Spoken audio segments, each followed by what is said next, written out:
Okay, this is the last part of chapter 4. We're going to talk about rational functions. A rational function is any function that is written in this form. Let's start with a simple one. F of x equals to 1 over x. Okay, some kind of a fraction. So how do we graph these? Well, since we are not going to spend too much time on these, I'm just going to give you the simpler versions of them. And let's try with a table of values. I can't pick 0 because I can't divide 1 by 0. So that's a no-no. But what if I pick 1? What's 1 over 1? 1. What if I pick 2? What's 1 over 2? 1/2. What if I pick -1? That's -1. And then -2, -1/2. So my graph will look something like this.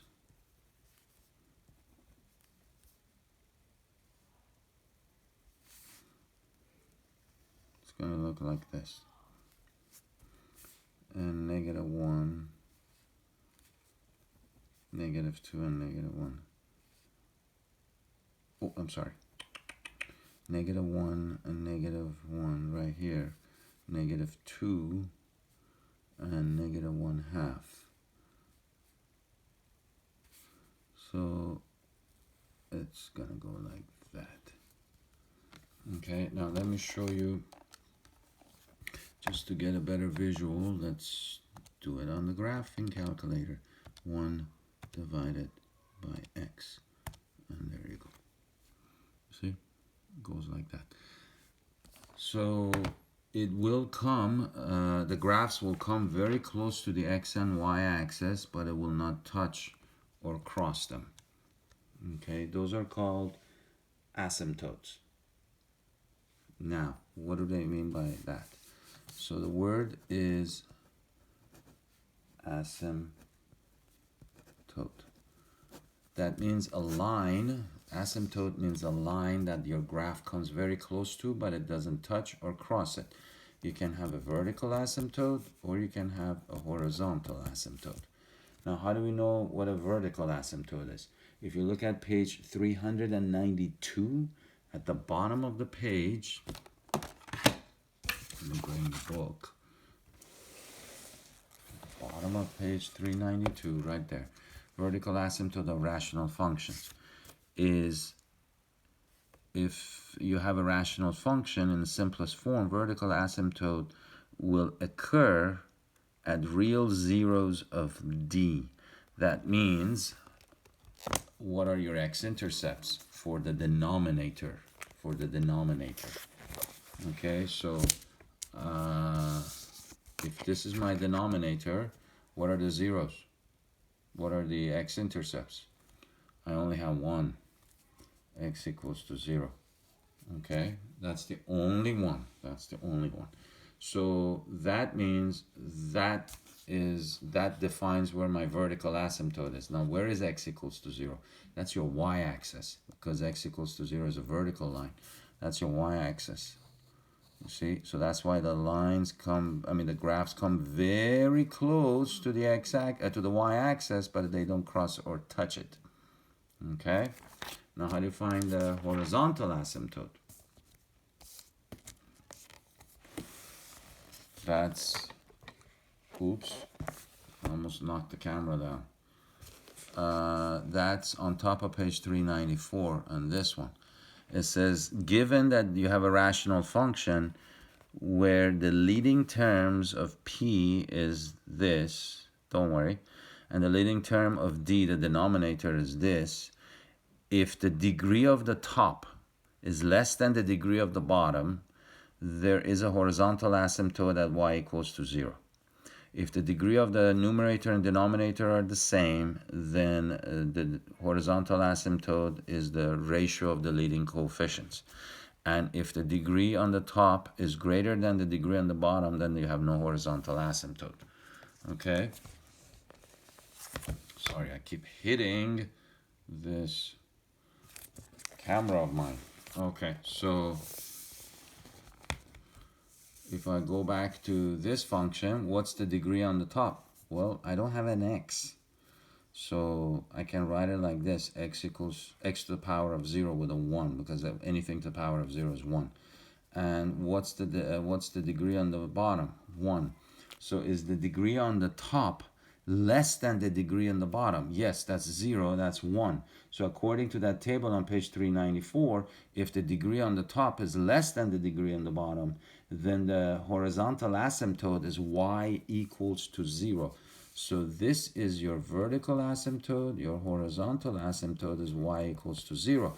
That's a horizontal line. What line is that? That's the x-axis, because it's crossing the y-axis at 0.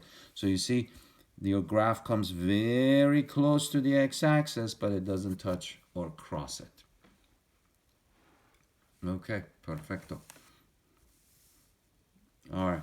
Now at the bottom of page 395, it gives you guidelines for graphing rational functions. Find the y-intercept, find the zeros and so forth, and determine the asymptotes, basically what we're doing. All right, so let me do, this is going to be a much shorter video because we're almost done. A few more minutes. So let me do another example. F of x equals 1 over x plus 1. Okay, so let's make a table of values again. I can't pick 0 because I can't divide by 0. So let's say 1. 1 over 1 is 1. 1 plus 1 is 2. What if I pick negative 1? Negative 1 over 1. 1 over negative 1 is negative 1 plus 1 is 0. What if I pick it 2? That's 1 half plus 1. So that's 1 and a half. What if I pick a negative 2? That's negative 1 half plus 1. That's just a half. Okay, so let's see if I can graph it, then I will show it to you on the calculator. Oh, before that, what is the vertical asymptote? Vertical asymptote are the zeros of the denominator, or the roots of the denominator. That's still x equals to 0. That hasn't changed, because the denominator here is 1. That doesn't change anything. Horizontal asymptote, same thing, because the degree on the top is less than the degree in the bottom, so y equals to 0. So 1 and 2, negative 1 and 0, 2 and 1 and 1 half, negative 2 and 1 half. Now what's happening is that it's gonna go like that.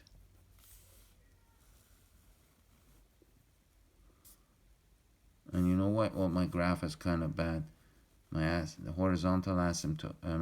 My horizontal asymptote. Huh.